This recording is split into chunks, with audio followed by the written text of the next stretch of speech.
value. The production's there. He hasn't missed a game. He's putting over 100 catches a year. Yeah. But is that worth? He's averaging like 1,500 yards a season, isn't he?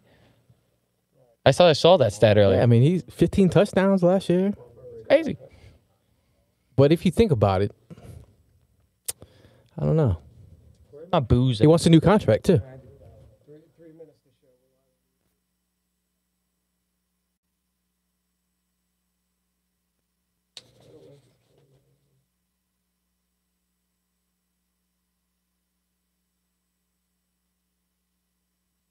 Remember last year when I was talking about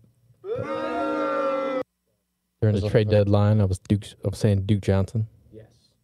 Saying it again this year, I'm saying it. Well, you see, they got shown some interest. Yes, I did. All right, that's a shitty angle again.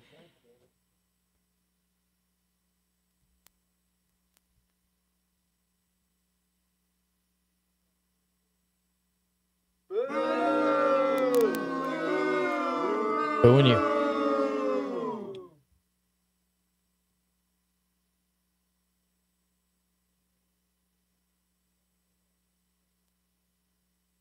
Minutes to show. Yes. IG, you got okay going on the IG? All right.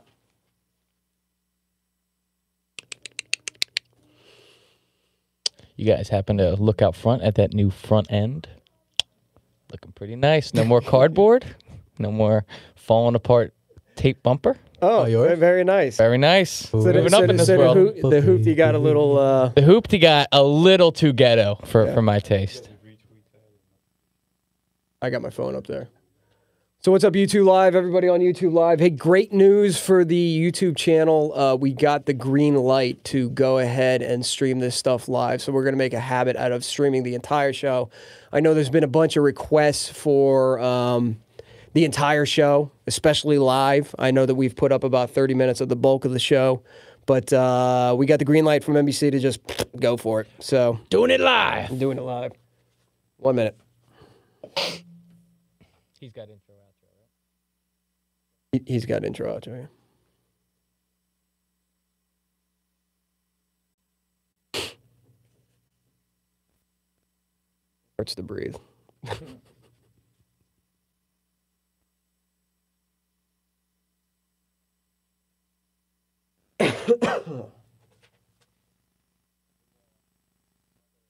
Guy at the studio, or was it Mark that was fucking you up?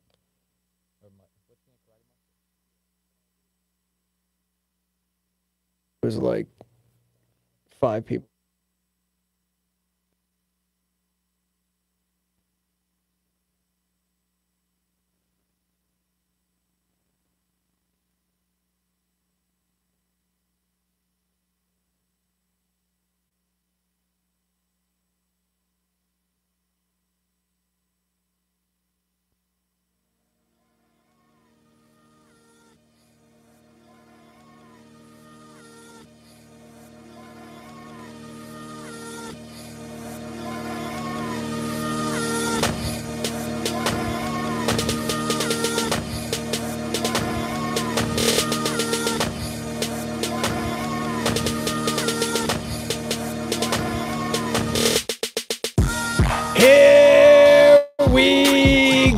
Broadcasting live from Wildfire Sports Studios for NBC Sports Philadelphia. Welcome to 4th and JAWN, episode 89. Boys and girls, did you miss us? Did you miss us? Because we certainly missed you. And granted, we did enjoy the last 4 or 5 weeks taking off, kind of recharging the batteries after the Super Bowl, kind of resting a little bit. Because we were on go since before the 2017 season, but it is great to be back. And while we were gone, man, a lot of Eagles news to touch on. Yes, sir. A lot of things to talk about. We got Brandon Graham's contract extension coming up. Jason Kelce, highest paid center in the NFL. Glad to see that he's not going to be retiring as rumors had it. Isaac Selamalo has got a little contract. Lane Johnson today was reported that he's going to restructure. Timmy Jernigan is going to walk. Michael Bennett trade rumors. Gale's got his combine review of positions of need for the Philadelphia Eagles. So I'm looking forward to diving baby. head first into that. It is Gale time when draft time comes around. He loves it. He loves it. He gets to flex his draft knowledge. But first and foremost, I want to get to the Nick Foles news. Because, all right, okay, go ahead, pour it on. Because, of course, the last time you and I talked, boys and girls, in fact, the last couple times you and I talked, I was pounding the table that Nick Foles should be traded to bring in an asset for the Philadelphia Eagles for the upcoming draft. Clearly, that did not happen. How many times are you going to play that boo clip? Now, normally, when I dig my heels into a take, I'm more right than I am wrong. Clearly, the end result of this one, I got wrong. Nick Foles, it was announced at the Combine when Howie Roseman and Doug Peterson are doing their mandatory press conferences as they speak for the first time with the upcoming new season. At the Combine, right off the bat, Howie Roseman, we're letting Nick Foles walk. So I'll take that L. I'll take the L. But I take comfort in taking the L knowing that I don't think it was for a lack of trying or a lack of effort on the Philadelphia Eagles' part. A lot of the comments underneath the YouTube videos, which, by the way, we're streaming live right now, and we're also on Instagram Live, a lot of the comments that were left underneath were saying, E-Rock, how did you not see this one coming? Even Gale knew this was coming. How did you not see this coming? Of course, this was the only logical thing to happen in the end for Nick Foles and the Philadelphia Eagles. My rebuttal to that would be, if that was the logical thing that was going to happen, if the Philadelphia Eagles genuinely wanted to do the quote-unquote right thing by Nick Foles right out of the gate, and they had already made up their mind, why did they opt into the contract? Why did they opt into the contract and make Nick Foles pay them, in essence, $2 million to buy his freedom? Why did they do that? I think they genuinely tried to explore trade scenarios with other teams. But in the end, it's that never-ending question, that question that you will ask time and time again throughout your life in any sort of situation, and that is the juice worth the squeeze? And in the end, I think they evaluated the market. They talked to Nick Foles' camp. They talked to some other teams around the league and realized that they weren't going to get the type of asset that was worth moving around the type of salary cap that they would have to move, in essence, to get Nick Foles underneath the cap, franchise, and then turn and trade. Now, I think that the Ravens were smart in their approach, because the Ravens decided to get ahead of the power curve and go ahead and trade Joe Flacco to the Denver Broncos. That kind of narrowed down the field for potential landing spots for Nick Foles and potential trade partners where you could have them, in essence, bidding against each other. Yeah. If the Eagles were offered a third-round pick, a fourth-round pick, like in the Joe Flacco situation, even me, who's sitting here standing saying you should trade Nick Foles, get an asset, at that point you have to realize that you have to make some difficult decisions to squeeze Nick underneath the cap. Is the juice worth the squeeze? In the end, Howie Roseman comes out and says, we feel like, Nick wants to lead a team. We're going to allow him to walk a free agency. We're going to do right by him, quote unquote. But I will take the L, knowing full well they explored the opportunity. And if you can't get the job done, you can't get the job done. I thank Nick for everything that he's done for the franchise. He will forever be beloved. Gail, what say you to start right out with the Nick Foles talk? How did you feel about that? Well, I mean, on our last episode, I basically said that's the most logical thing that will happen. What they needed to do was build up that market. They needed 2 to tango, maybe 3. If you got 3 interested teams in Nick Foles, the bidding war starts. Even if you got 2 teams that are interested, the bidding war starts. But after Flacco went, and then the Redskins, are they going to? Did they have any interest in him? Did the Dolphins? They're going through a rough patch. But I think Nick Foles. I thought. It was a little PR thing, like we're going to do the best thing by Nick Foles. Right. Come on, man. You tried your best to trade Nick Foles. It didn't happen. Which is okay. I mean, and you're getting, they had to create the illusion. What you saw in the last part of the half could have been news stories that, that guy from Denver had said, he was talking about Nick Foles. They could have been putting the same stuff out there. So I think, you're going to get a third round pick next year. which you could also trade. It's a comp pick that you could also trade. Yeah, assuming that the Eagles don't make any sort of big free agent splashes, because of course the comp picks were announced, and the Eagles found themselves short of an expected fourth-round pick because Mike Wallace kind of negated, I forget whether it was Vinny Curry or something like that. Mm-hmm. Somebody was negated by Mike Wallace. So the comp picks don't automatically assume it's a third-round pick. He's got to sign for a lot, though. He's got to sign for a lot. For it to and increase. It depends on what the Eagles do in free agency and bring in. That there's a whole formula over there that offsets it. So not only did the Eagles opt into the contract, and basically if they were going to do the right thing right from the beginning, why take $2 million out of Nick Foles' pocket, an organization which, by the way, rewarded Nick Foles in the offseason, like upped his contract, and then when he didn't reach those incentive bonuses, paid him anyway. Yeah. So why would an organization that has so far taken care of Nick Foles opt in to get that $2 million back? Doesn't make any sense to me. Also, you saw the Adam Schefter tweet that the Eagles were shopping the Eagles were going to franchise Nick Foles with the intention of shopping him, and so specific as to say that the compensation looked for was a third-round pick. Now, if we learned anything from the Bryce Harper saga that thankfully came to a happy conclusion here in Philadelphia, it's that information that goes to reporters gets leaked from camps, whether it's the team, the organization themselves, or the agent trying to communicate publicly a thought or a demand. I think that was leaked to Schefter by the team. Again, trying to, what you alluded to, trying to build up a market for Smokescreen season. Like, you'll see like these tidbits that hit the TL.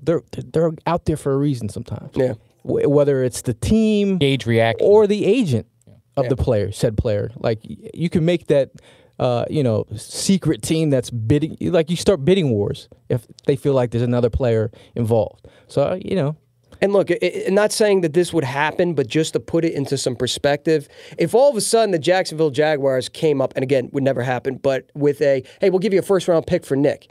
The Eagles would have done everything in their power and made the difficult decisions that they would have had to made to get that first-round pick. They would have cut some players and made some cap room. They would have made it happen. If it was a second-round pick, I think they would have done it. But I honestly, if I were to sit here in front of this microphone, Nick Foles was traded for a fourth, and they had to get rid of a couple players that fit Nick Foles, I wouldn't be raising my arms in victory in the hot take opinion column. I'd be like, yeah, they traded, but it was for a fourth, and they had to get rid of a couple guys in order to do it. So in the end, I think they tried.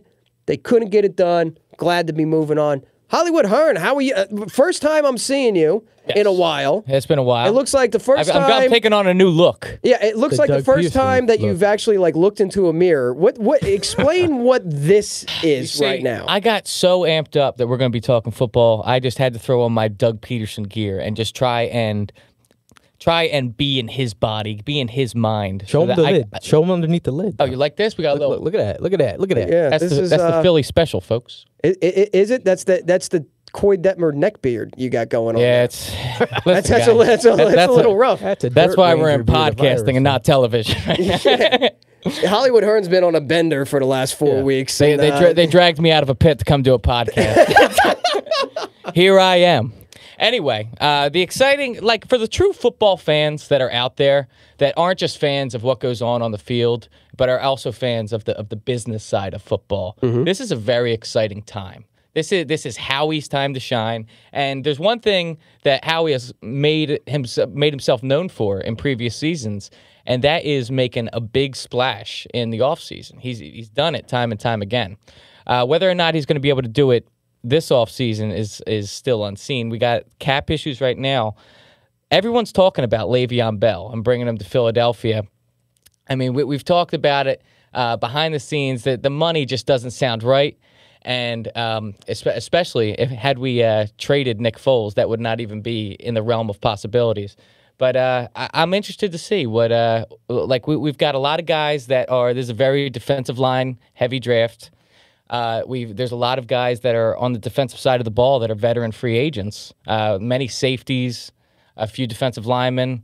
There's a lot of holes that we could fill with what we got, and I'm just interested to see how Howie's going to do it. I mean, it's interesting how it's definitely Howie season, but he backed his words. He talked about giving market value deals to players that are in house. taking care of their own, and also rewarding some of the younger players who are, maybe a year ahead before they're getting to their contract. You can get them cheaper. Isaac Su'Malo, it's not the sexy signing, but you're looking at a lineman that can play 5 positions. A smart guy. You don't have many teams don't have a player like Isaac that can play all 5 positions, in a heartbeat. Right. So I mean that's kind of cool. There's words that they'll probably extend Big V as well. So how he's doing Howie things, getting players to sign cheaper deals, having them sign early. Right. And beyond free agency and beyond the draft, I'm interested to see the guys that we acquired last year take that next step. The Jordan Mailatas of the world. Which they have to. Yeah, which they have to in order to create depth for our offensive line. I'm really interested to see with these guys that we picked up last year, what they're going to be able to do in year 2. In a very macro scope, including pretty much all of Philadelphia sports, I feel like the offseason that the Eagles have gotten a start to kind of jives with the overall feeling of Philadelphia right now.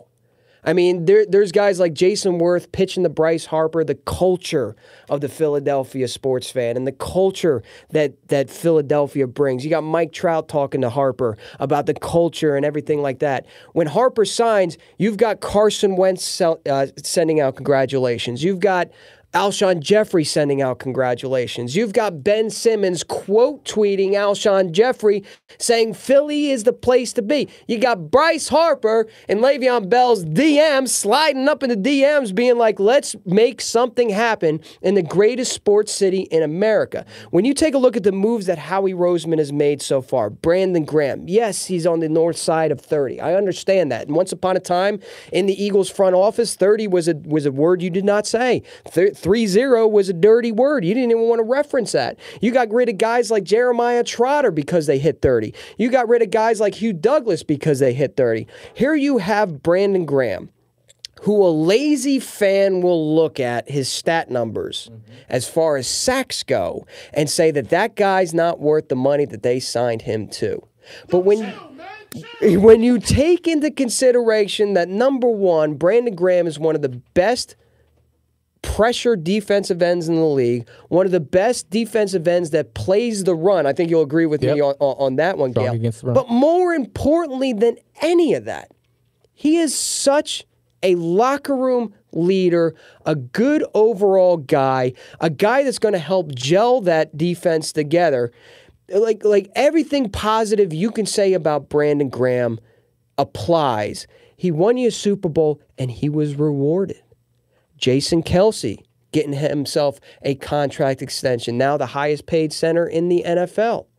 We get Jason, we don't want you to retire. We want you to stay in Philadelphia. We want to reward you. Say Isaac, who you just referenced. He's like they're taking care of their own. They're taking care of their own own kind. So already the Philadelphia Eagles are off to an offseason that I think is just jiving with the overall aura of Philadelphia sports right now, which, listen, this is the place you want to be. And if you perform, and if you do your job, and if you're a good locker room guy, this organization time and time again has proven, whether it's signing or doing the right thing by Nick Foles, they will do the right thing by you. Come play in Philadelphia. I mean, what's that look like to guys outside the Eagles? They look at this organization as a place where they can have a good relationship with the organization. You look at the Pittsburgh situation. You're looking at issues between upper management and the players and the coaches over here. We have a camaraderie. We have a coach. We have a locker room. We have a GM and an owner who understand what's going off the field, whether it's players who have things, causes they stand for. But it all ties in together. And I think bringing back cultural leaders and Jason Kelce, I mean, not only for the team, but for the city. And Brandon Graham, who is, you might look at it could have been a smart move signing him before he got to the free agent market because all the top defensive ends. It was so smart. Yeah, they all got taken away, and you're paying Brandon Graham the 10th highest defensive end in the league. Yeah, so that's not bad. That's not bad. I think both sides can walk away from that negotiation table feeling pretty good about what happened. Because you're right, the Eagles did have the foresight to look at all those potential free agent defensive ends and pass rush specialists, whether it be D Ford in Kansas City. Big Iansa. I forget the guy in Seattle. Trey Flowers. Yeah, Frank Clark.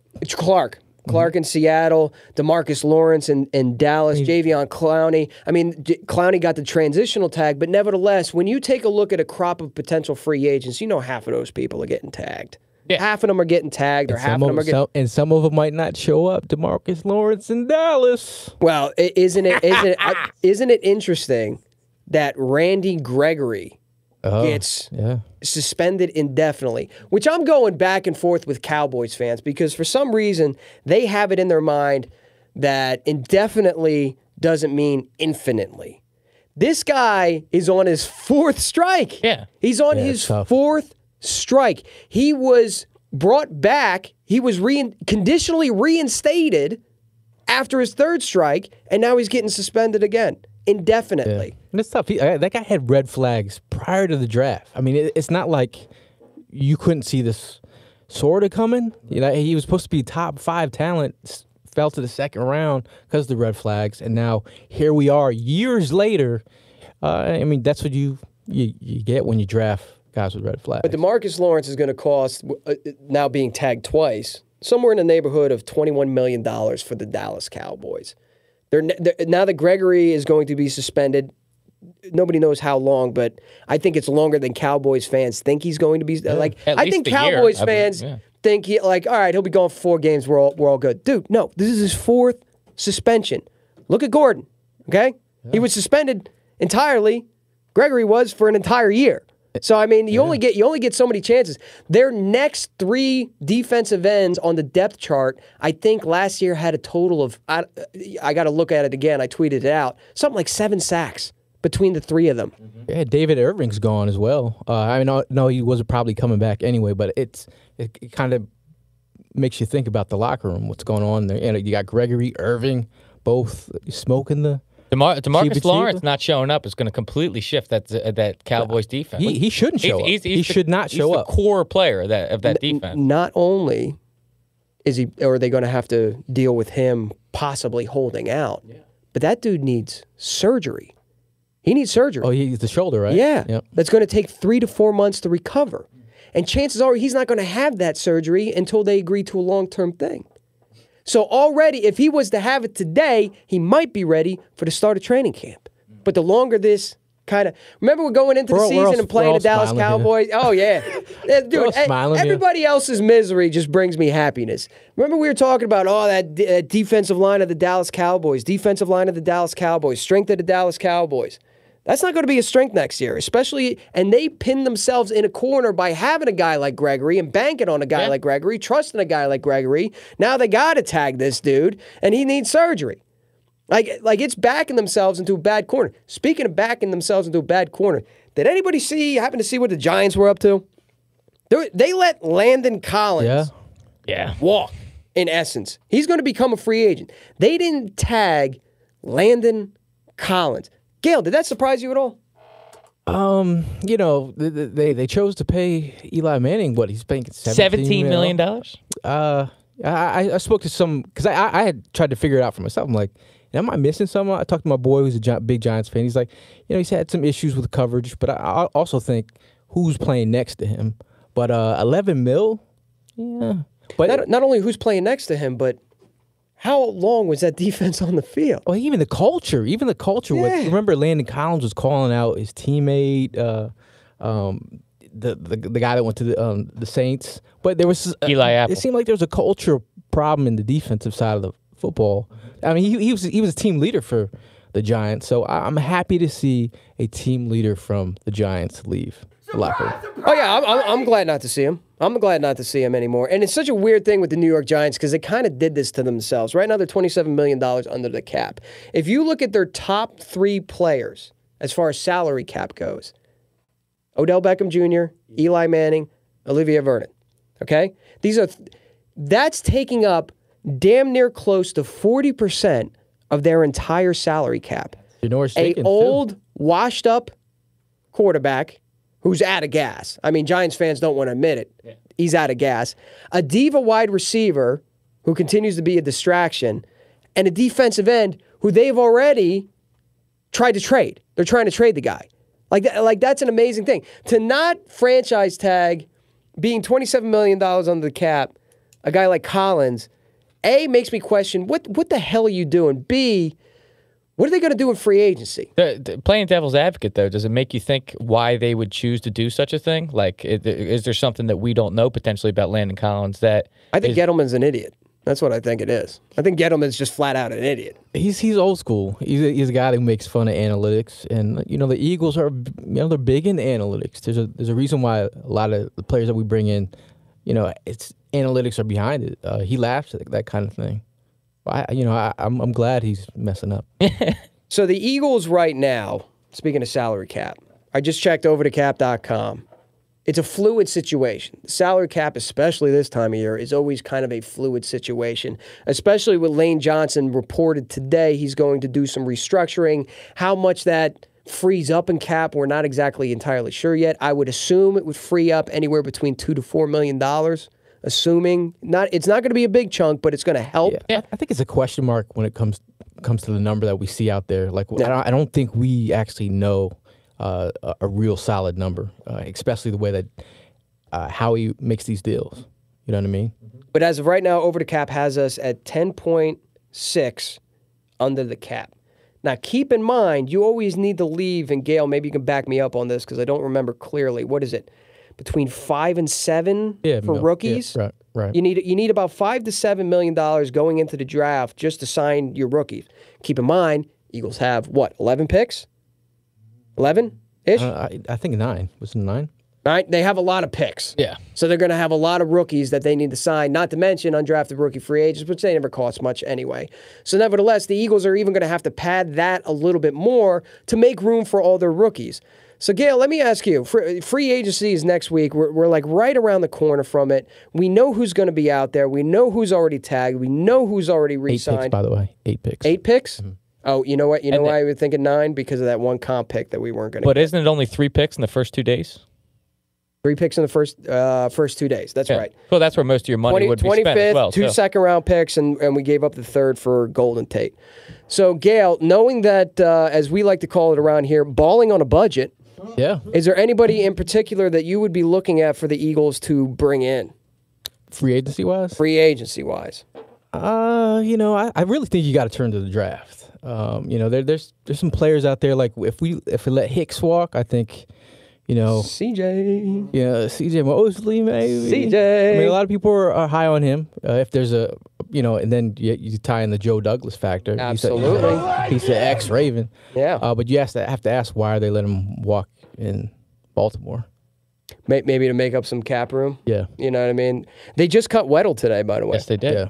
A lot of safeties on the market right now. A lot of safeties on the market. Alex Jones as well. Speaking of which, the Eagles kind of had the foresight to take a look at the defensive end market and know that a lot of those guys were either going to be franchised, transitioned, or signed anyway, and know that Brandon Graham was probably going to make more on the free agency market than he would if they signed him in-house right now before the tag period ended. I wonder with Rodney McLeod kind of extending and restructuring earlier on, that was kind of the first big transaction of the offseason, getting Rodney McLeod in-house and a lower cap number because he certainly wasn't going to stay on board at the number that he was at. Would they revisit that conversation knowing there's guys like Landon Collins, knowing there's guys like Eric Weddle all of a sudden on the market available? Tyrann Mathieu. Yeah, at the safety position. I wonder that because those are a couple good ones. They a lot of their moves that they do, they forecast. Yeah. They know the situation ahead of time. And then going back to the draft and thinking, why would the Eagles, think about moving back and getting a second round pick next year, which is this year, knowing that it's a historic defensive line group, knowing that we have to get younger at the position, it makes sense. The Eagles do things ahead of time. Now, here we are celebrating all the players that the Eagles have made an effort to retain, rewarding the players that help contribute to that Super Bowl year and that are leaders in the locker room. But, of course, every offseason comes with its tough decisions to make. And Nick Foles isn't going to be the only person in a different uniform next year. They decided not to pick up the option for one Timmy Jernigan. Gail, how do you feel about that? Because I know you're a big Timmy Jernigan guy. I mean, I felt like that move was coming. I think, there's a lot of risk in that injury that he had. I saw Sheil Kapadia wrote, he overheard in the locker room about Jernigan talking about he never thought he might play football again after that injury. Now you think about, you're going to pay that kind of money to a guy who potentially could get re-injure himself. You got to walk away at that point. And they lucked out in a situation where they could walk back out of that deal. Yeah. Just a year and a half ago, they gave him the deal. They thought, what was it, 48 mil or something like? It was a big extension. Yeah, so I mean, that opportunity to back out of the deal was like kind of a blessing in disguise. Yeah. And after he got paid, he really didn't show up as much as you wanted him to. But I know he was huge in the locker room. He gave a little push at the end of the playoffs. Yeah. But didn't really give us much last season due to the injury. And while it was a necessary move, it does leave the Eagles kind of unusually thin at the defensive tackle position. Obviously, Nada didn't work out the way that everybody thought, or at least as a good rotational player. That experiment didn't work out. And you pretty much have Fletcher Cox and a bunch of other guys. You know what I mean? Like a couple other guys. Right. So obviously now a position of need, which Gail, it's pretty soon we're going to go through because it's going to be Gail season. We talked about Howie's season. It's going to be Gale's season with the combine and the draft. But also, too, there was rumors at the combine of maybe trading one Michael Bennett. There's a lot of pros and cons to this one. I don't like it. I'm not a big fan either. Gale. Coming from you're trying to speak in Howie's voice, I could understand why, looking at his age, looking at the cap hit. 34 years old, $7.2 million, which is still productive. Not bad. Right. Still productive. We gave a fifth and Marcus Johnson just to bring him in-house. If he can flip that to a fourth, that's a win in our book in Howie terms. Paper. But he was very productive. Now, if you think, if Howie's betting on that, Brandon Graham is a better player this year, coming now that he's healthy. You talk about he had a high ankle injury last season. Brandon Graham gives you more production. You got Derek Barnett back. Yeah. Think about the beginning of the season when people were thinking Bennett wasn't, he was crying, not crying, but he wanted more playing time. Right. Now Barnett's going to come back. Michael Bennett wants to start. But he gives you that flexibility. You can move him inside. Brandon Graham can play inside. So you're talking about that defensive tackle missing that we might need. You still have those guys that can give you that versatility. But I think, Nelson Aguilar, as they got that high cap hit right now, and Michael Bennett, that's a chunk of money right there. They're kind of in limbo right now. Yeah, but more importantly, the two that you just mentioned, what they have in common is there's no dead money against the cap. Like, if they were to move on, if they were to trade Michael Bennett, the Eagles aren't eating any cap. Yeah. That's the one benefit to moving on from. Same thing with Nelson Aguilar. I believe he has like $9 million. Yeah. It's a $9 million number. And they can restructure it. They can restructure it, but there's no dead money there. So if they were to, and it's a good deal for Michael Bennett. Like, you're talking like $15 million for the next 2 years. You're getting a quality defensive end who can give you something. That's worth something. If you need a pass rusher. Plus, it's not depth. It's not like the Eagles are extending Michael Bennett. They will say goodbye to that for the 2 years that he played in an Eagles uniform after next season. They're not extending what would be a 35-year-old defensive end at that point. Right. So maybe, it's advantageous to trade him for some sort of value, pick in a player, move up, pick or a player, maybe Duke Johnson, who you were talking about, Gail. Yeah. There's rumors rumbling at the combine. Duke Johnson in Cleveland. Guy was talking about last year during the trade deadline that could make sense for the Eagles offense. As soon as they brought Kareem Hunting, I was all in on the Duke Johnson trade. Because it makes sense. A guy who's caught 235 balls in the last 4 years. A guy who can give you that versatile chess piece out of the backfield. A guy who can eliminate roles in this offense for Sproles and Clement.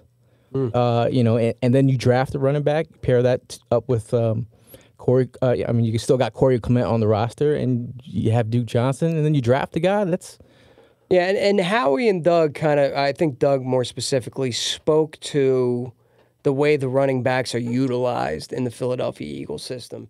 And it's a stable. It's a running back by committee. That's been a formula for success with them, which is all the more reason why I don't like Le'Veon Bell is the nice, shiny toy that everybody's going to want. But the reality of the situation is the Eagles will probably bring in via trade or maybe free agency, a low-budget free agency, like they did with a LeGarrette Blount, right. Try to bring in a veteran for the Tevin Coleman.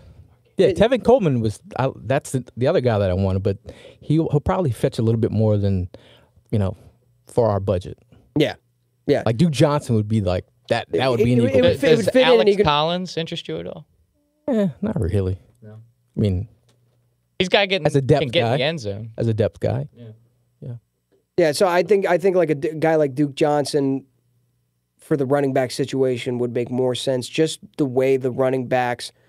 The way they're utilized or structured, like the Philadelphia Eagles structures that, the way they utilize that, different skill sets against different defensive looks, different skill sets against different defenses, almost from a week-to-week basis. Because remember, like, we had the LeGarrette Blount weeks, we had the Jachai weeks, we had the Darren Sproles, back in 2017. Yeah. Even last year, like you had the Josh Adams game because, the defense maybe didn't hold up against a sort of ground and pound, north-south running style running back. So they kind of match up the running back to the defensive situation that they're seeing.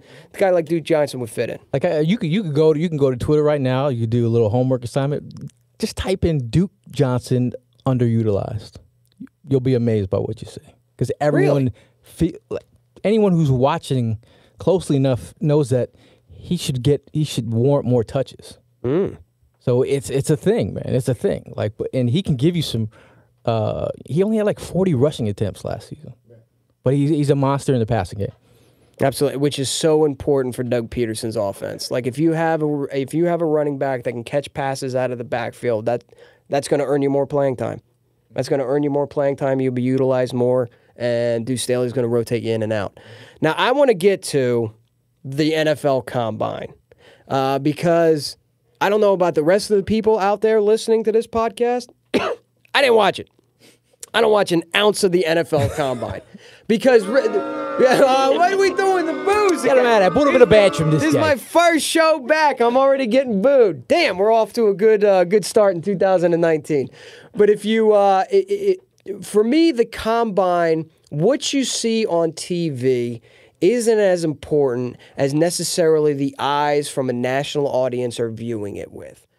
To me, the teams, all 32 of them, already got the tape and already got the book and already got the notes on all of these players. When they're running the shuttle drill or the 3-cone or the 40-yard dash, all they're doing is verifying what they see on tape.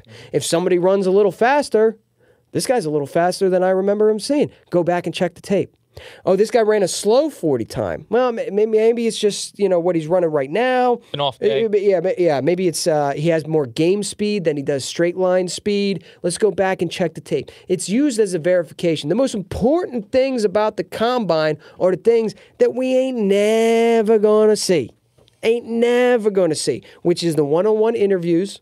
Where a lot of times they get quirky with the questions. They get quirky, but they try to because nowadays these draft picks are so coached up by agents, and the agents even hire PR people to kind of coach them up on what to say and what to do, that they'll throw them curveballs on purpose just to make them uncomfortable. Like when you make this individual uncomfortable, how do they react? Yeah. Also to the medical. It's a big test. The medical is huge at the Combine. I think those are the two biggest important parts. But Gail, looking at the performances at the Combine, I'm going to shoot you some positions of need for the Philadelphia Eagles. You tell me, as somebody who didn't watch the Combine, hey, these are maybe some guys you should be on the lookout for, especially in the first 1 or 2 rounds for the Philadelphia Eagles. And I'll lead it right off with what we were just talking about, the running back position. I mean, the running back position, the one guy that didn't test at all, and which is good for his draft stock, out of sight, out of mind, out of Alabama. Our new running back coach is from Alabama. Josh Jacobs, a guy who had a groin injury, but him not performing was news to my ears. I mean, I was like, yes. I was like, yes, okay, yes. Like Dallas Goedert didn't perform last year, and I was like, yes, he's going to fall to the second round. Does that mean he drops a little bit? Yeah, because they want to see how he runs. But I mean, looking at the combine, like I mean, there was players like Devin Singletary, a guy I've been saying I love. He's got the Shady McCoy juice. If you go look at Devin Singletary, FAU, he's got it makes people miss like nobody's business.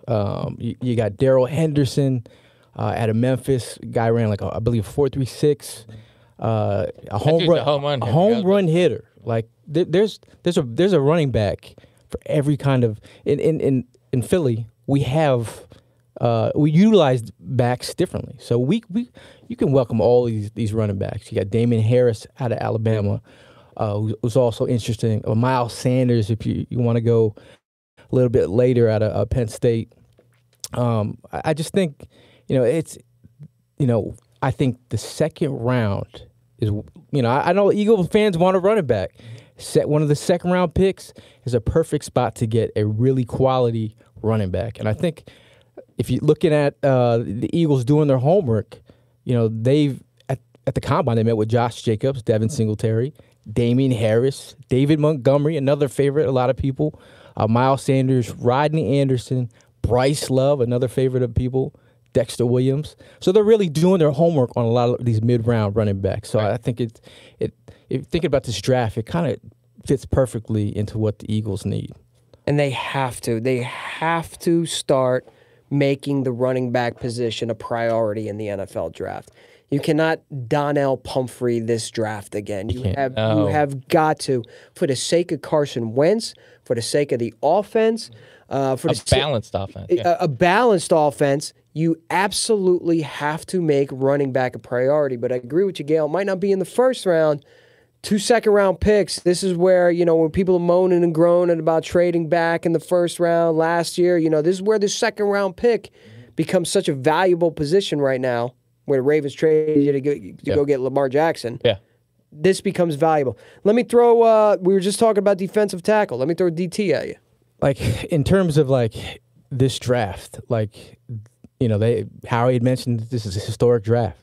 There are so many DTs that I'm talking from the first to the fourth that have talent.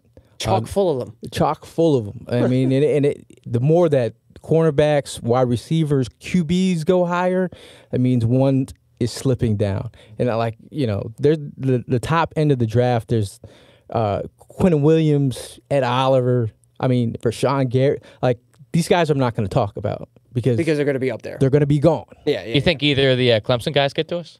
And that's right there is where I want, people will talk about Dexter Lawrence, a guy that, he's more of a nose tackle. He's not going to give you that pressure that we'd like to see if you're looking about Timmy Jernigan, a guy that can give you some pressure on the, against the pass, solid versus the run.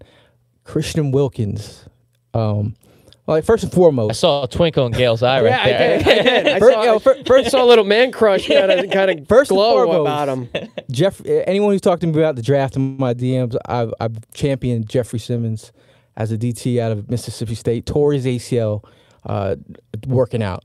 That was my guy. You pair that guy up with Fletcher Cox, and also talking about the budget, we got to get cheaper for a player next to Fletcher Cox, who's he rightfully so. He makes what he makes, but we got to get cheaper next to him. So you're talking about not paying $11 million for Timmy Jernigan. Now you draft a guy on day one who could step right in. Christian Wilkins out of Clemson moved up right into that area. But I think there's teams like the Falcons, Vikings, that draft before us, that the Eagles, if they fall in love with this guy, if you guys do your homework on Christian Wilkins, look at the back end, his backstory, and it's a great backstory. Graduated in 2.5 years, got his master's. He's a substitute teacher. Went back for his last year to win a national championship. This guy is a locker room leader, and that is has a versatile skill set across the defensive front. The dude scores touchdowns. He can play fullback if you need him. He's a versatile guy, but he's a guy that you infuse him into your locker room. That's when you think about what the Eagles do here. That's the kind of pick that they might even move up for that kind of talent. That's a 2-minute man crush rant right there. It was a man That's crush. a Telling you, 2-minute bro. man crush. I've been watching everything. And that's Wilkins, right? Christian Wilkins. Christian Wilkins, because I'm underlining, I'm starring, I'm circling a couple players here. One of them is Singletary, Devin Singletary. and the other one is Wilkins. Let's keep it on the D line, defensive end. Talk to me. I'm a guy that, Montez Sweat, a guy that, was in range, had a decent Senior Bowl, went to the Combine, blew it up. Defensive ends that run 4.4, come on, like That's that are crazy. 6'6". He kind of just moved out of our range. Like he was a guy that's a little bit stiff, but Montez Sweat, running a 4.4 off the edge, it's crazy. I don't think he's in our range anymore, but if he does fall, the Eagles could be interested. A guy, Brian Burns, out of Florida State, another defensive end out of Florida State. He's got that bend off the edge that you like. I always talk about that bend that Barnett brings to the table. I think Brian Burns has that. He's a little undersized, but Jachai Polite at the Combine, like we talked about the Combine being a test, he rubbed teams the wrong way. His draft stock might take a hit. He's kind of a situational pass rusher. Maybe not as strong against the run as you like, but he gets to the quarterback. I think after the Combine, he could drop to the second round. So, there's other players that that could be there, but there's offensive tackles, offensive linemen that are in the mix. Well, you just right next on the list, offensive line, specifically tackle. Talk to me. The top tackles, Juwan Taylor, a guy like Jonah Williams, who could potentially be a guard as well, probably won't be in the mix. Maybe a guy like Cody Ford out of Oklahoma, or if they wait to the second round, you might be able to get a Greg Little out of Ole Miss, Yadni Kajust out of West Virginia. We like those West Virginia players for some reason. But I think like I said, 3 picks in the top 57 picks. That's a perfect setup. Tell me, Gail, if let's detach names from it. Let's just go positions. After the end of day 2, what 3 positions do you hope that the Eagles have drafted? Like in an iconic defensive line group, you got it. Like, there's no reason to go outside of defensive line. Like, if it's in range and the perfect guy's there, go get. So are you saying 2 guys? Get your line? You could. If there's another guy that it's on the back end, like a defensive end, perhaps. But I really think you can address defensive line, offensive line in the first and second. There's guys that fall right in range. You could get a safety. You could get a running back, or potentially one of the better receivers that are in the draft. And lastly, the last position I wanted to go over, just for grins and giggles, wide receiver. But besides the freakish athlete, was there anybody else that kind of stood out to you? A lot of guys will talk about Marquise Brown, the D-Jax clone out of Oklahoma. Smaller guy, weighs 166 pounds. He showed up to Oklahoma and weighing 140s in his freshman year. He's now about like 166. But he's a burner, dude. Like, he's a burner. Like, he's a vertical threat. I think if you infuse a guy like that into our offense, think about what we're missing. He has a Liz Frank injury, and he just had surgery on that. So I think if he moved into the second round, I'd be okay with that. Because that dude's freaky, explosive. Evan, that was an excellent question that you posed. After day 1 and 2, what positions, take the names away, what positions do you want to see drafted? And if I'm reading Gail's responses correctly, and if I'm reading the tea leaves here in front of the table here at the 4th and John Studios, you draft yourself a defensive tackle to replace Timmy Jernigan. Draft yourself a defensive end, maybe and a running back. Maybe trade Michael Bennett, which then will free up a little bit of cap room, so you can go ahead and sign C.J. Mosley. And there's your answer at linebacker. Whoa. Yeah, in terms of linebacker. You like it? I like it. Listen. Defensive tackle, defensive end, running back. You trade Michael Bennett, get a little bit of salary That's cap fortifying room. the defense right there. Yeah, C.J. Mosley. Balancing out the offense. You don't re-sign Hicks, and next thing you know, you got C.J. Mosley in the middle because he's got that tie with Joe Douglas. Bing! And it's not the biggest linebacker class. It's like really top heavy. There's two guys, Devin White, Devin Bush from LSU and Michigan. After that, it's, mid-round guys that you're going to have to kind of guess on.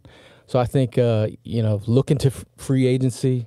You can find some guys. And then again, there's we're playing a lot of safeties at linebackers these days. If you see a versatile guy who plays safety and linebacker, chances are the Eagles are interested. And you see, this is why I have a guy like Gale around. Because he sits there. It's not just the fashion sense? It is, but he sits there on the couch, probably in his underwear, don't envision it, and watches the combine Sexy time. all week so that I can come in here having all the free time in the world and go, Gale! What do you, Gale? Hey. What do you think? Oh, I'm telling you, this is my life, and I thoroughly enjoy this time of year. This is like, I love. That's what I was stuff. saying. This is for this time of year is for the guys that love football and the business side of football. I'm out there looking at interviews, looking at little things that make these picks interesting. Like going back to like a Jordan Matthews. He's a guy that went to the Senior Bowl and went to every single coach and asked for film on every prospect that was coming, cornerback prospect. I was like, that is an Eagle player because those are the intangibles. That's the mentality. Those are the little that things. the Eagles like to look at. Like if you see those little things, you're like, that's the kind of player the Eagles would like. So I mean, it's about the little things, and it's a lot of fun. I love this. It's Gale's. It's Howie season, and it is also Gale season. Before we get on out of here, because we're up against it, Gale, you're a wrestling fan? Not really. Back in the day, Hollywood, are you a wrestling fan? shout out to King Kong Bundy. Listen, I've jumped on this opinion before on Twitter and got dragged, so I'm just going to say that I respectfully don't watch wrestling. I'm not a big wrestling fan either. I certainly was in high school. By the way, shout out to my dude, the Blue Meanie, and also Danny Cage, who recently I went down and visited the Monster Factory to see how his wrestlers go ahead and train and everything. So I have an appreciation for it. I don't actively watch it. But apparently Monday Night Raw was at the Wells Fargo Center last night, and a dude by the name of Elias, maybe you've seen him, got kind of that Bryce Harper beard going on, but has a shtick that he plays a guitar. He once again roasted the city of Philadelphia. Why don't you play that for us? You know how I know I'm in Philly? How? Because the Stanley Cup is nowhere to be found.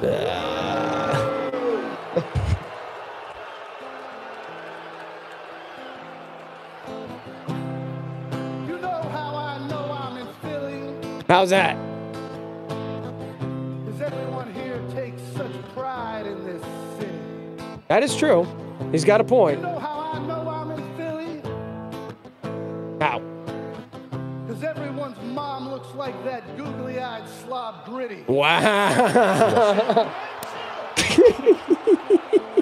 He's going after Gritty. Going after our moms, bro. Yeah, I'd rather go after our moms than Gritty. Gritty's a national treasure. Oh, there's more. There's a little bit more. How I know I'm in Philly? How's that? Because everyone I see is a fat load. What? Oh, jeez. You know how I know I'm in Philly? 'Cause I saw an Eagles fan eating horse manure on the side of the road. Well, I mean, we kind of did that one to ourselves. Yeah. We had that one coming. I warn you. Is there one more? There's one more. Final verse. No, senor! But you really want to know how I know I'm in Philly? Because the children here have no future no matter how hard they try. The jerk thing. But like, okay. Yeah, that was just unnecessary. Yeah, it was unnecessary. Doesn't even rhyme. But you want to know how I know Last I'm one. in Philly? How? Because Bryce Harper told me this is where his career would go to die. Oh, you son of a... You took it too far. Too far. You start dissing Gritty and Bright. Listen, I'll let the horse manure and the mom stuff slide. You want to talk about Gritty and Bryce Harper? You stepped across the line, man. You stepped across the line. Hey, we appreciate it. We're back to work. It feels great to be back. Want to give a special birthday shout out to our boy Pooga20. Happy birthday, Happy guy. birthday, Happy Pooga. birthday, Pooga. I hope you're having a lot of fun. Be safe, if you know what I mean. Please subscribe to us on iTunes, Stitcher, Google Play, and all those things. Follow us at 4th and JAWN on Twitter and Instagram. Again, we're going live on YouTube, and we even went live on the Instagram account, so make sure you check us out on Facebook too, 4th and JAWN. Feels good to be back. Yeah! E-A-G-L-E-S, Eagles!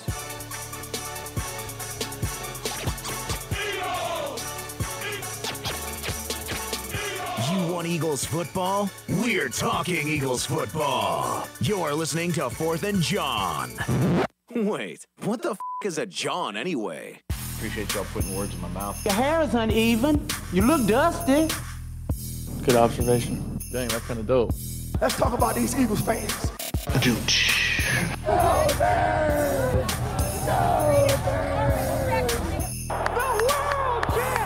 One of the most hardest hitting safeties in the league.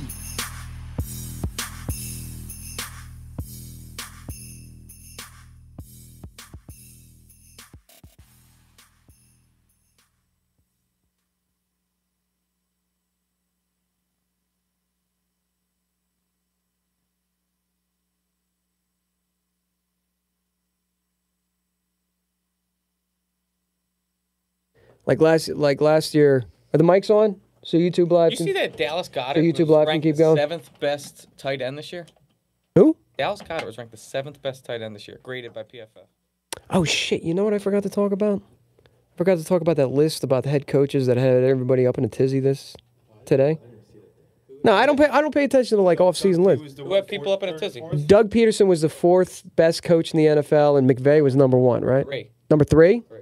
Yeah. Dude, the timeline was in a tizzy over that. Yeah, to get your attention. To get you all frothing at the mouth and talking about it. We're still live. It's fine. It's fine. Talking to the mic. Can we talk about your interview that you did Oh. Dude, 4th and JAWN after... How many people are watching?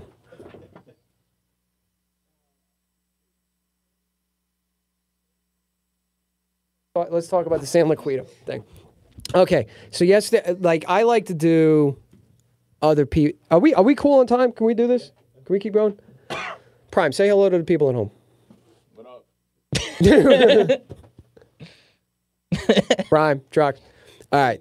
So I like to do other people's podcasts because, like, we get a lot of requests. We just got another request from the Madness podcast, right? Oh, nice. What is that? Oh, that's a good one. So I like to do other people's podcasts because a lot of people have been gracious enough to come on this podcast. I mean, you have guys like Trey Thomas, the Bro. They got to be in studio early, and they're sitting here at Wildfire Studios, kind of dicking around, talking shop with us. You know, when they should be in bed sleeping. So I like to pay that forward and do podcasts for other people's podcasts. So Trust the Process Live, which is not a podcast as much as it is a web series at UPenn. They asked me to come on once. The dates didn't work. They gave me 2 or 3 dates. It didn't work out. They asked me again. It didn't work out. So finally, I was like, I don't want these guys thinking I'm blowing them off, big leaguing them over here. Definitely want to do their show. They booked me a week in advance. Okay, I'm going to come down yesterday and do the podcast. I'm at the concert, Cody. You know Cody, right? Yeah. From Set It Off. He's a big Eagles fan. Happened to be touring. Blue hair? Yeah, happened to be touring in Philadelphia. So I'm backstage at the concert, watching the concert. I get a message from the web series, Trust the Process guys, that Joe San Liquido is going to be on with me. Which, first of all, never double book guests. Never double book guests, because all of a sudden you book a guest, you book another guest, and it's like, well, I thought I would. Fighting for mic time. You're fighting for mic time. So, second of all, I'm like, oh my, Joe San Liquido, the guy who dropped the Carson Wentz news, and I'm thinking, I don't want to do this. I don't. But I decided to like pony it, and I'm thinking of an angle in my head. I'm like, you know what I'm gonna do? I'm gonna get on that podcast. I'm gonna stare at that guy, and I'm gonna fucking tee him up. You know what I mean? Speak on behalf of the fans, speak on behalf of everybody, and just fucking lay into this guy. So I get to the podcast, and Joe is sitting there, and Joe just looks tired. Like Like people been dragging him for 3 months. Like people been dragging him. Like he's been in hiding for all this time. Like he just looks tired. He's kind of like slumped over. He's not really making eye contact. I don't know if he knows who I am, but he said like he didn't. And if he did, like he did a fair job of acting like he didn't. But if he did know who I was, he's got to be like, Jesus Christ, they got this guy across the table. Like, fuck. I don't want to talk to this guy. So it's a roundtable discussion, and they go to Joe first to talk about the article. And Joe speaks, and meanwhile, like there's pictures. Trucks took pictures. I'm just glaring at him. I'm just mentally teeing this guy up to just come out of the weeds, just swinging on him. And just in his opening statement, I think he didn't apologize, nor should he apologize. If he felt like he showed a little bit of remorse on A, the way it was written, B, some of the information that came out after the fact he wished he had known prior to releasing the article. You know what? I have to go back. I have to rewatch it. But the general vibe of it, as I was, mentally like glaring at this guy, going, "Oh man, I can't wait to land." He kind of showed remorse on the way he wrote it. He said he wished he gave the Eagles a little bit more time to respond to it. That was a mistake on his part. So he almost like copped to a lot of shortcomings in the article. So it's hard to sit there and throw a haymaker at a guy when he's already kind of like apologizing for it. Right. He had his apartment attacked. He had his apartment attacked, yeah. Did he show up covered in eggshells? No. But he showed up looking like, looking like a broken man. Not a broken man, and I don't want to say disheveled, but he just Hollow. You could tell he was tired, like tired of defending the stance. He never told me who the players were, but he did say it was a positional group, and that the conversation started about talking about Mike Groh. Well, I think we can deduce what the positional group is, because if you're Joe and you approach the wide receivers and you start talking about Mike Groh, and they go, no, it's not Groh. It's Wentz. It's pretty easy to deduce it was the wide receivers. And he did say, because there was a lot of speculation, okay, sources. Did you talk to players or did you talk to agents? Because agents will talk out of both sides of their mouth. Or did you talk to Donnell Pumphrey or a couple practice squad guys? And he said, no, it was like team leaders. It was specifically in one positional group, which all the wide receivers were struggling at that point. So you can count Alshon Jeffrey. He didn't say this, but he wasn't Zach Ertz. It certainly wasn't Zach Ertz. But, after kind of hearing the guy out and hearing that, I got the feeling that, A, if he were to do it over again, he would have wrote it differently, and I think he would have thought twice about writing it to begin with, because he had to be so ambiguous with the details about calling out a player in front of the locker rooms. He had to be so ambiguous about the conversations and Carson Wentz challenging Mike Groh. He had to be so ambiguous about a lot of stuff to hide the identities of those who were saying it. When you then go put that in print, the ambiguity, thank you, kind of leads for open interpretation by the reader. So now you start down this downward spiral of you can't get into specifics, but you're reporting this. There's absolutely no doubt in my mind that he talked to about 6 players that were kind of pissed at Carson. But also keep in mind, he started talking about this directly after the New Orleans loss. And that was the worst loss of the season. So emotions were high. Emotions are high. People are disappointed. Finger pointing's going on. To go full circle, it sounds like Joe Santoliquido, the juice wasn't worth the squeeze. Yes, but that's I really liked that, by the way. That was that's a movie line. What movie was that from? That was from some sort of Shawshank Redemption. No, it certainly wasn't Shawshank The Redemption. juice wasn't worth his door getting broken either. Yeah. Although we got the juice now. You know, so it was hard, and I did bring up the fact, like, look, there are very clear anti-Carson Wentz tones that you can hear throughout this article. And furthermore, you can go to any NFL team that is underperforming or struggling or coming short of expectations, especially coming off of a Super Bowl year. Out of a playoff loss. And out of a playoff loss, and just kind of pointing the finger at the guy in charge. Like the Green Bay Packers, I guarantee you there's 6 people in the Green Bay Packers locker room that are looking like at Aaron Rodgers like he's a jerk-off. Guarantee it. Guarantee it. So it's easy. You can't get together 53 men in any sort of industry, in any sort of situation, and have them all agree or all think the guy in charge. It doesn't matter what it is, what kind of work.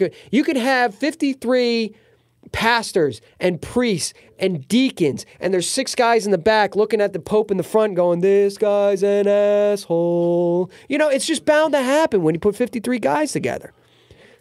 So I asked him, I'm like, is this more personality-based that you were portraying, or is it more the fact that you happened to get a group of guys who were struggling on a team that was struggling after a loss where they struggled deeply, and when Carson Wentz is struggling, and kind of took advantage of that to fit the narrative that you had? I mean, I kind of look, the way, everything you just said, the kind of the way I look at it, and the first thing I thought of was, remember the year that Cam Newton went 15-1? He had an amazing year, and then they lost in the Super Bowl.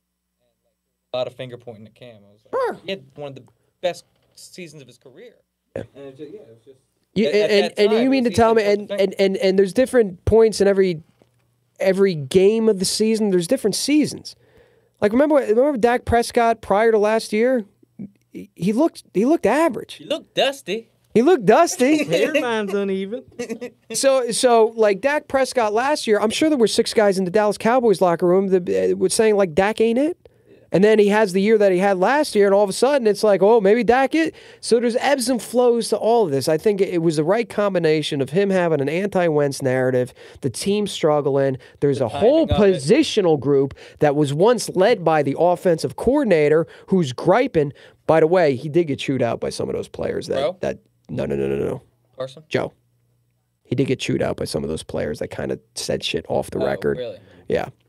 So again, it was hard for me to go all in on the guy and talk to him. He was a nice guy. Yeah. He was a nice guy. I mean, like it was hard to like lay into him. Well, that's the thing is that like right. I mean, am I being wrong about this? I'm trying to be fair. You know. When the story came out, like what's that? Yeah. The Girl Next Door? Yeah. That's what it was. The Girl Next Door is the juice worth of very, very astute. Yeah. And now I have to cop to where are we, Instagram Live? Yeah. Yeah, now we have to cop to the fact that I watch rom-coms. I watch bad rom-coms. Caught you, bitch. Ah, fuck! God damn it. Man card revoked, 24 hours. You're in suspension. What's the movie? The Girl Next Door. The Girl Next Door. Bruh. It was a long time ago. You're going to go home and watch it. All right. Appreciate you, Instagram Live. Make sure you follow us, comment on us, subscribe. Subscribe to the iTunes stuff. That goes a long way with the suits upstairs. Positive reviews. I know Instagram's kind of blowing up for us. If you're not familiar with the podcast, every Tuesday night, NBC Sports Philadelphia. This will be posted on their site under podcast tomorrow morning. So I mean, if you're not new to the Instagram account, but you're new to the show, please check it out. Same goes for you YouTube guys. You know what? Maybe we'll start doing this. Maybe we'll start going live after the show to kind of talk about shit that we... After hours. 4th and JAWN After Dark. Thanks, Instagram Live. Thank you, YouTube. I'm going to unplug you now. Thank you, YouTube.